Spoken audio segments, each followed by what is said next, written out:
Alors là, on est vraiment dans la plaine. Le printemps arrive, donc pour notre notion de verticalité, on commence la cueillette en plaine.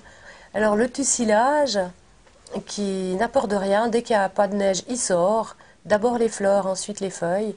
Et puis là, on voit les hépatiques, qui sont souvent à l'orée du bois. Il y en a des blanches, il y en a des violettes. Là, on est sur les coteaux maintenant, avec un ensoleillement beaucoup plus fort dû à la pente. Et là, on a les primes verts, primavera, qui annoncent le printemps, où le printemps s'installe déjà bien.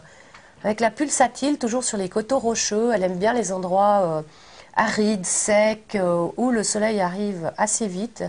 Elle peut même pousser l'hiver. Là, je pense que même en février, on peut en voir dans les endroits qui ont été soufflés. Là, on est toujours sur les coteaux, donc ensoleillement assez puissant. Et puis pour la cueillette, c'est intéressant parce qu'on a vite des fleurs déjà au printemps, quand on a besoin d'aller nettoyer les poumons, nettoyer le foie de l'hiver, des petites crèves qu'on a eues. Et puis là, on voit qu'il y a des épicéas, il y a des branches. Là, il doit y avoir un peu de tout, du bouleau, du saule. C'est aussi toutes des arbustes qu'on peut utiliser au printemps pour faire les cures printanières de nettoyage et de reminéralisation.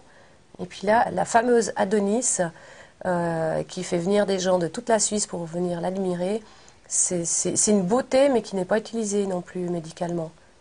Là, on est beaucoup plus haut sur les coteaux déjà, on commence à monter en altitude, donc village de montagne. Donc le sirop de coquelicot pour la toux et tout ça, c'est bien connu, quoi.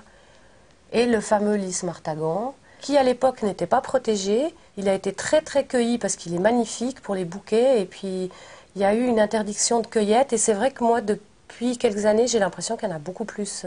Le fameux rhododendron, qui est tout petit chez nous, qui est très grand dans l'Himalaya, qui a un goût assez agréable. Il ne faut pas en abuser, bien sûr, mais juste goûter une fleur, ça peut être très agréable. Et là, c'est des violettes. Alors, des violettes avec du beurre, pour faire un petit beurre aux violettes, c'est absolument géant au niveau gustatif, quand c'est la vraie violette. Et là, on a la reine des Alpes, l'Edelweiss. Enfin, c'est une plante qui devient très très très à la mode en ce moment, à juste titre aussi, mais en culture.